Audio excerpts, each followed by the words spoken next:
Hello, this is going to be a quick video of two stories that are hopefully good lessons and also a report about Roswell. So I did go to the 75th anniversary of the UFO crash in Roswell on July 4th weekend. I was just there on Friday and Saturday. It was really hot. I actually came home a little early because it was so hot. I forgot how warm Roswell can get. But it was awesome. I loved being around people of like mind where, you could say whatever, you've been abducted, you have pictures of UFOs, you channel extraterrestrials, and nobody looked at you weird. So I was able to go to Travis Walton's talk and actually went out to dinner with him because my friend is friends with him. And Lou Elizondo's talk, which was also very interesting. And then walked around doing a lot of shopping, seeing, if you've never been to Roswell, they embrace their extraterrestrialness. There are little aliens everywhere. Everything has an alien. It's awesome. So I do recommend you go. I got a pair of really cute earrings and some other stuff. But actually, the funniest thing was, and I didn't have my phone with me at this time, which is annoying. The one time I didn't have my phone, these three guys had head to toe bright green body suits on, of course, with big black eyes. And they were wearing a la Borat, black sling bathing suits over top. It was hysterical. You would have had to see it. But, met wonderful people, and I actually got interviewed for a documentary about Roswell that's being made. So I'm hoping I make the final cut. We will see. But I blogged about it with a bunch of the pictures, so I'll put a link to that down below. And to get what I meant to be talking about today, I just had this realization that when you start paying attention to what you casually say.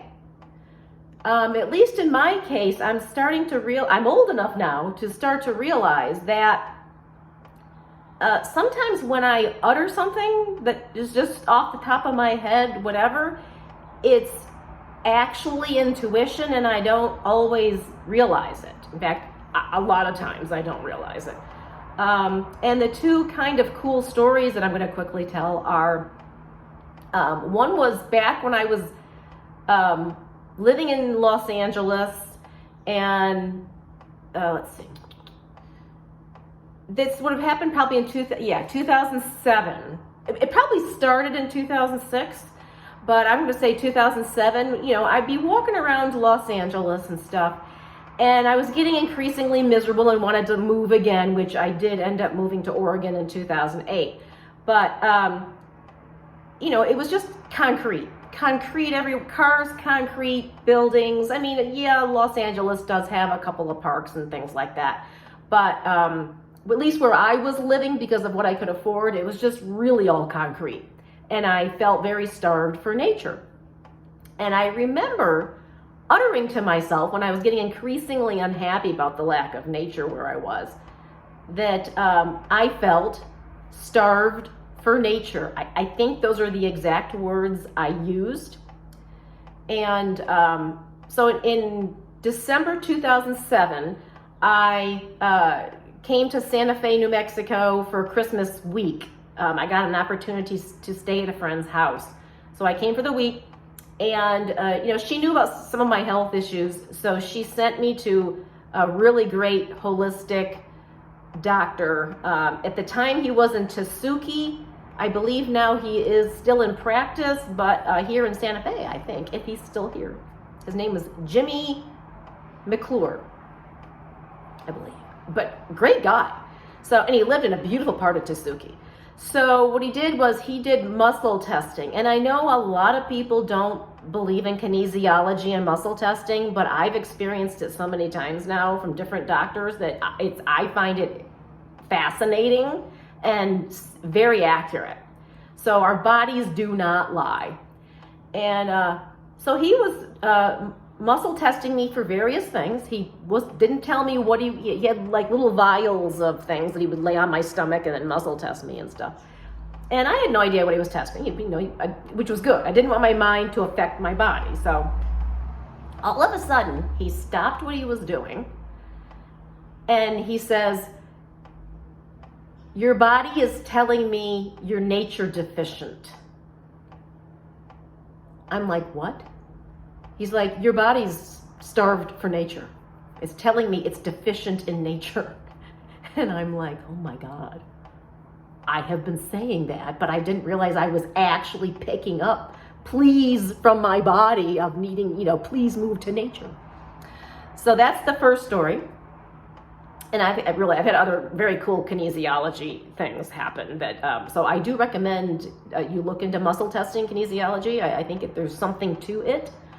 And then, so then the other story is, this was back in Los Angeles again, I'm going to say it was 1994. And I had gone, I think it was my first reading with the wonderful Rodolfo Silva, who has since passed away. Very good psychic medium. And during that, I think it was the first reading, he said to me, which has haunted me to this day, he goes, you are like a caged animal screaming to be set free. And if you don't let the real you out, you are going to become a bitter old woman. That's a great thing to hear. But he was blunt. I mean, he was an honest man. He was blunt about a lot of things that have decades later have been proven to be true, by the way. But he didn't elaborate. I mean, in retrospect, I don't know why I didn't say what needs to be let out, So for all these years, and he died, I think, in 97, I'm like, I don't know what needs to be let out. I think I let everything out, And I am noticing the older that I get and the stuff that I've gone through, I am becoming increasingly that bitter old woman he said, warned me about. I have good reasons to be bitter, but I won't go there. So anyway, so years are going on, it's really bugging me lately. Like, what is it? I don't know what he's talking, what did he mean? And I was talking to it might have been even a stranger a few weeks ago. I don't know. I was talking to somebody. And we got talking about writing. And I suddenly, I uttered, I go, well, there's always been a writer in me screaming to be set free. And this time, when I said that, it was literally like I think spirit went, they do this a lot. Smack me in the head. No wonder I have a headache. Literally, they do. There's one of my guys who hits me in the head with books. He needs to stop doing that. But it was, so I uttered the words, well, I've always had a writer in me screaming to be set free. And I went, oh my God. That's it. That's what Rodolfo was talking about. And I got tingles. So I did get the spirit confirmation that is it. So, and then all of a sudden, so that happened a few weeks ago, maybe a month ago. I lost track. But in the past, week or two, I've had numerous people say to me that I'm a really good writer and am, amusing to read, and they, suggest I start writing. Well, I have started a film screenplay, a television show idea, numerous books, channel books over the years, and then either hit writer's block and get distracted and, abandon them or get bored. I get bored easily, lose interest and whatever. So I don't know yet what I need to be writing exactly.